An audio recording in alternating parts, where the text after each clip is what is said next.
Bismillahirrahmanirrahim. Assalamualaikum warahmatullahi wabarakatuh.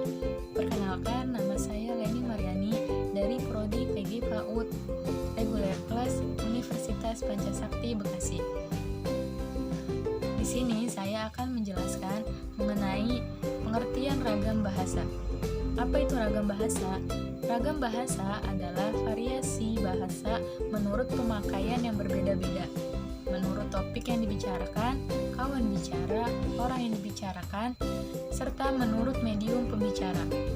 Nah, fungsi ragam bahasa terbagi menjadi dua. Yang pertama, fungsi bahasa Indonesia sebagai bahasa nasional. Di antaranya, 1. Mampu menyatukan ribuan bahasa yang beragam di Indonesia. Yang kedua, simbol kebanggaan nasional. Yang ketiga, simbol identitas nasional. Yang keempat, menyatukan berbagai kelompok etnis. Yang kelima, pemersatu alat perhubungan antara budaya dan antar regional. Dan fungsi yang kedua, yaitu fungsi bahasa Indonesia sebagai bahasa negara. Yang pertama, bahasa resmi negara.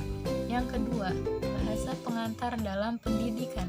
Yang ketiga, komunikasi di tingkat nasional untuk kepentingan perencanaan, pembangunan nasional, dan pelaksanaan. Yang keempat, budaya dan pengembangan alat-alat ilmu pengetahuan dan teknologi. Macam-macam ragam bahasa. Yang pertama, ragam bahasa Indonesia berdasarkan media. Antara lain, ragam bahasa lisan. Ragam bahasa lisan merupakan bahasa yang dihasilkan melalui alat ucap dengan fonem sebagai unsur. Ciri-ciri ragam lisan: yang pertama, memerlukan orang kedua atau teman bicara. Yang kedua, tergantung situasi, kondisi, ruang, dan waktu. Yang ketiga, tidak harus memperhatikan unsur gramatikal, hanya perlu intonasi serta bahasa tubuh. Yang keempat, berlangsung cepat. Yang kelima, sering dapat berlangsung tanpa alat bantu. Yang keenam, kesalahan dapat langsung dikoreksi. Dan yang ketujuh, dapat dibantu dengan gerak tubuh dan mimik wajah serta intonasi. Contohnya, sudah saya baca buku itu. Nah, ciri yang kedua, ragam bahasa tulisan. Ragam bahasa tulisan merupakan bahasa yang dihasilkan dengan menggunakan tulisan atau rangkaian huruf sebagai unsurnya. Ciri-ciri ragam tulis: yang pertama, tidak memerlukan orang kedua atau teman bicara. Yang kedua, tidak tergantung kondisi, situasi, dan ruang serta waktu. Yang ketiga, harus memperhatikan unsur gramatikal.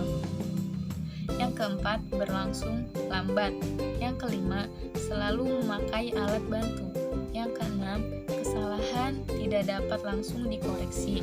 Ketujuh, tidak dapat dibantu dengan gerak dan mimik muka, hanya terbantu dengan tanda baca. Contohnya, saya sudah membaca buku itu. Macam-macam ragam bahasa yang kedua, yaitu ragam bahasa Indonesia berdasarkan cara pandang penutur. Berdasarkan cara pandang penutur, ragam bahasa Indonesia terdiri dari: pertama, ragam dialek; yang kedua, ragam terpelajar; yang ketiga, ragam resmi; dan yang terakhir, ragam tak resmi. Nah, untuk macam-macam ragam bahasa Indonesia yang ketiga, yaitu ragam bahasa Indonesia berdasarkan topik pembicaraan. Berdasarkan topik pembicaraan, ragam bahasa terdiri dari ragam bahasa ilmiah, ragam bahasa hukum, ragam bisnis, ragam agama, ragam sosial, ragam kedokteran, dan ragam sastra. Sekian dari saya, semoga bermanfaat. Assalamualaikum warahmatullahi wabarakatuh.